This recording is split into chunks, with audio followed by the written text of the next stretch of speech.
executive, and she's been in the industry for 18 years. Oh, wow. Okay. How are you doing, Tracy? Good morning, Miss Pretty. I'm good. How are you? I'm fantastic. Thank you very much. Has it been a beautiful day for you so far? I think every day in Durban is a beautiful day. Yes, I like that too.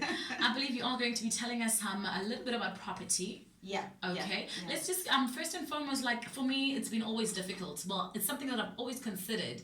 But at this point, I always felt like it was impossible. Yeah. Because obviously, looking at the price range and the age and all the given factors that just go into buying a house. So, what can you share with me? So, I think the first and foremost thing that I need to share with you is that property is power, and the sooner you get onto that ladder, the better. So, if you think about the concept of a ladder, it's about taking that first step, right? So, the first thing you really, really need to do is to arm yourself with information.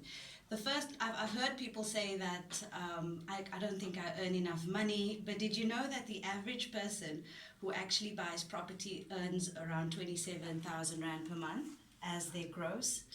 And what's the value of that property? What amount are we looking at when it comes to that salary? So I can't give you the exact amount that you would qualify for because there's obviously other factors that you need to consider, which is, what your expenses are and so on and so forth. However, I can give you some general statistics. Okay. For instance, 70% of all property sold in the country is under R1 million. Did you know that? No. Yeah. Okay. You got some expensive taste, Miss Pretty. I do. But that's the reality. So 70% of properties sold are actually under R1 million. 60% of home loans granted in this country are 100% home loans. Did you know that? No. Which means that you don't need a deposit. So that first thing of I don't have money to be able to get a property goes out the window. I think in most cases, I like to believe, after I've done a little bit of research myself, is that if you pay a deposit, then obviously your installment just decreases. How far true is that? There are obviously conversations that need to be had with the professionals, and that's why at Private Property we've decided to put together something called the Property Show. Okay. Because we've realized just being a listings portal and having people come and look at property isn't enough. There are questions like the questions you're asking me now. So at the Property Show, which is happening on the 3rd and 4th of August, that's where we're going to have an opportunity to bring the experts onto the stage. We've got 4 stages. There's a first-time buyer stage. There's a rental stage because the rental space is quite big in this country. Okay. A lot of people rent for a lot of different reasons. So that's why we thought there's some questions about, what is my responsibility as a tenant? What is my responsibility as a landlord? Correct. Maybe you have a property that you want to rent out and you're thinking about investment. So there's an investment theater as well. And possibly you have parents or uncles who have a little bit of money and they want to spend it and they want to invest it. Property is a wonderful investment. So there's the third theatre is an investment theatre.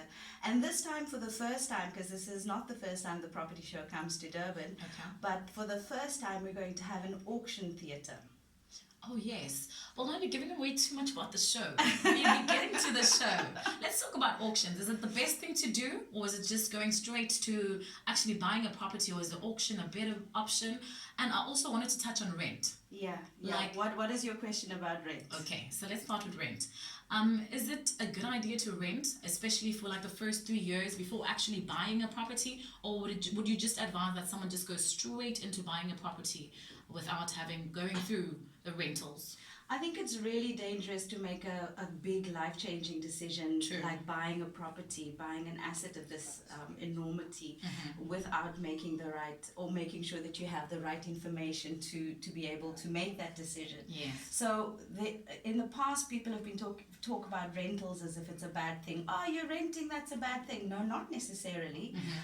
If you're renting for the right reasons, like you're renting because you are trying to save up some money so that you can be able to afford the correct property, then that is a good idea. Then renting makes sense.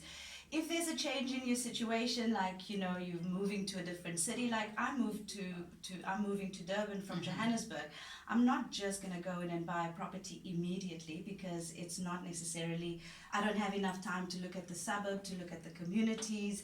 I have 2 little girls that I want, I need schools for them and things like that. So renting is a great way of sussing out the neighborhood. I like that. So renting is not necessarily a bad thing. You rent a property for as long as you need it, so that by the time you are convinced that this is the neighborhood, this is the street that I want to live in, this is the bond that I can afford, and when you make that decision to buy, it's a decision that you can back. I think you touched on a very good point when you say that it's an opportunity to suss out everything that you need around you. How does it impact the price of the housing when there's especially schools around you, libraries, you've got the police station down the road? Like, how does it impact the actual amount of the property that you want to buy? So again, I'm not the expert when it comes to property valuations. There are complicated formulas that people use to be able to come to the exact value of the property. Okay. And there are many agencies and places that you can go and find out that information. But I believe that if the property is in that sweet spot, you know, the church that I want, that I subscribe to, or the mosque that I need to subscribe to, it's really about what you value. So if you're a retired person and you need to live near a golf course, then that's important to you. You know, if you're a surfer, you can't go and live in a desert region. No matter how cheap the property is or how affordable the property is, at the end of the day, I think it's really important for us to understand you're not just buying bricks and mortar. You're buying into a street, into a suburb, into a community, and we become part of that community when we buy into that community and we contribute to it. Some of us belong to the community policing forum because we don't just care about our safety, but we care about the safety of those around us. So it's really the whole lifestyle around the property which also pushes up the value of the property because you place value in those things. That's true. Well, Tracy is still with us here at DYR 105.1. Don't go anywhere, but here's some Beyonce with Diva.